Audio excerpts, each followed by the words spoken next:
ଶଯ୍ୟା ତ୍ୟାଗ କରିବା ମାତ୍ରକେ ନିଜର ହାତକୁ ଦେଖନ୍ତୁ। ନିଜର ହାତର ପାପୁଲି ଦ୍ୱୟକୁ ପ୍ରଥମେ ଭଲ ଭାବରେ ଦେଖନ୍ତୁ। କାହିଁକିନା ଶାସ୍ତ୍ର କହେ, କରାଗ୍ରେ ବସତେ ଲକ୍ଷ୍ମୀ, କର ମଧ୍ୟେ ସରସ୍ୱତୀ, କର ମୂଳେ ତୁ ଗୋବିନ୍ଦ, ପ୍ରଭାତେ କର ଦର୍ଶନ। ତେଣୁ ପ୍ରଭାତରେ ଉଠିବା ମାତ୍ରେ ନିଜର ହାତର ପାପୁଲି ଦ୍ୱୟକୁ ଦେଖନ୍ତୁ।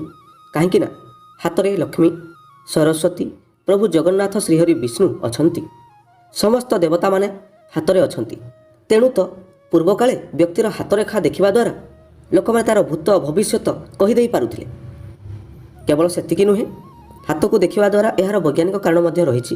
ହାତରେ ଥିବା ଅର୍ଦ୍ଧଚନ୍ଦ୍ରକାର ରେଖା, ଛୋଟ ଆଙ୍ଗୁଠିର ତଳେ ଥିବା ରେଖା ଦ୍ୱୟ ଯଦି ସମାନ ଭାବରେ ଥାଆନ୍ତି, କୌଣସି ତଳ ଉପର ଯଦି ହୋଇନାହିଁ, ତାହେଲେ ଜାଣିବେ ଆପଣଙ୍କର ପେଟ ସମ୍ବନ୍ଧୀୟ ସମସ୍ୟା କିଛି ନାହିଁ, ଆପଣଙ୍କ ନାଭି ଠିକ୍ ଜାଗାରେ ଅଛି।